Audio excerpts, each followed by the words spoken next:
Daniel Gonzalez, bonjour. Bonjour tonton Jay. On a le plaisir de t'accueillir dans ce studio du Café Théâtre, assez poétique, qui reflète un endroit, un des plus beaux sites de la ville, le plus beau. Ouais, et donc, la plage voilà, de Sablette. Hein. T'as pas eu le choix, mais ça tombe bien. Non, mais c'est donc vrai. pour accueillir un écrivain seignois. Ouais. Alors, donc tu as écrit déjà quelques livres, tu peux nous citer quelques titres, dans l'ordre peut-être, et puis dans le genre dans lequel tu te situes. Dans l'ordre, c'est La Demoiselle du Port, ensuite le Temps des Cigales, Le Chemin des Amandiers et Les Feux du Printemps. Et le prochain à venir, Les Terres Rouges. Pardon, Le prochain qui viendra au mois de mars, ouais. Ce sont Les Terres Rouges. Ah, Les Terres Rouges. Et donc ça se situe dans un genre qui est territorial un peu. Parle de la Seine. Alors moi je parle toujours de la Seine parce que bon, c'est ma ville, c'est là que je suis né, c'est là que j'ai toujours vécu. Je parle de la Seine à différentes époques et j'essaye de traverser l'histoire à l'aide de mes romans. Quoi. Parce que je considère qu'une histoire telle qu'on a dans les livres d'histoire, on va rabâcher des dates, on va donner des dates, des événements, alors qu'en prenant des personnages, en faisant vivre les personnages, ça devient moins rébarbatif, ça devient plus intéressant. On va s'accrocher aux personnages, ils vont vivre leur vie, mais ils vont tellement attendrir qu'on va retenir ce qu'ils ont fait. Et on va retenir les événements grâce aux personnages. Ouais. Et tu es né à la Seine? Ah, moi je suis né à la Seine. Bon, accidentellement je suis né à Toulon parce qu'à l'époque il n'y avait pas la clinique ici, mais je suis né à la Seine. Et j'ai toujours vécu à la Seine.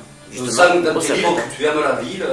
Ça t'est venu comment, ça, ce choix, cette orientation d'écriture vers l'amour de la ville uniquement, ou l'amour de l'histoire aussi, l'amour de l'histoire de la ville? Oui, l'histoire de la ville, l'histoire des gens qui ont fait cette ville, parce qu'en fait, dans mes romans, on retrouve toujours des Piémontais, toujours des Italiens, des Toscans, enfin des gens qui viennent de l'autre côté des Alpes.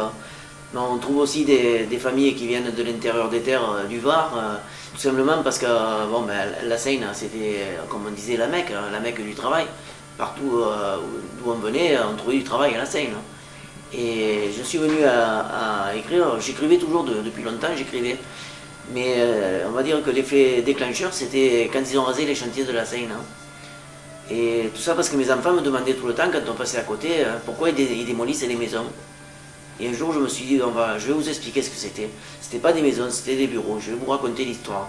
Et finalement, je me suis mis à écouter, à me souvenir des grands-parents, des gens qui avaient autour de mes grands-parents, des Piémontais la plupart du temps. C'est parti de tes souvenirs propres. De souvenirs propres. J'ai voulu faire revivre les gens que j'ai fréquentés autour de moi aux Sablettes et qui ne sont plus là aujourd'hui. Affectif, donc, des personnages de le côté affectif, oui. Et pourtant, tu es d'origine de consonance espagnole. Espagnol, oui. Et tu parles surtout des Italiens. Ben, parce que la région s'y prête mieux. Les Espagnols, c'était plus la région du Languedoc. La région, oui, les Pyrénées. Ils ont immigré en quelle année? Tes grands-parents?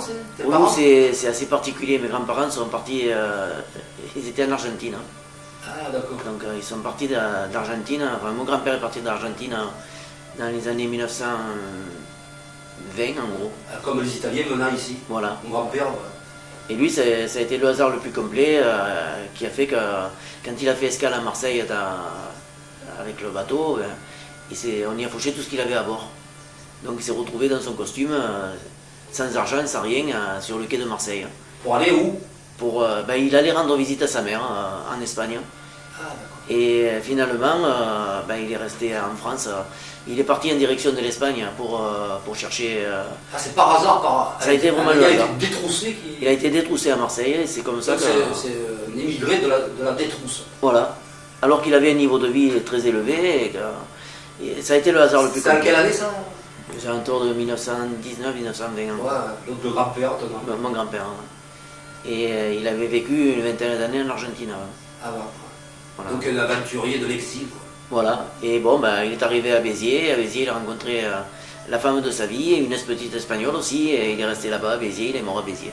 Donc je te remercie pour tous ces petits éléments qu'on pourra poursuivre à la 9e édition de l'émission Gobi Bleu TV samedi 28, 9.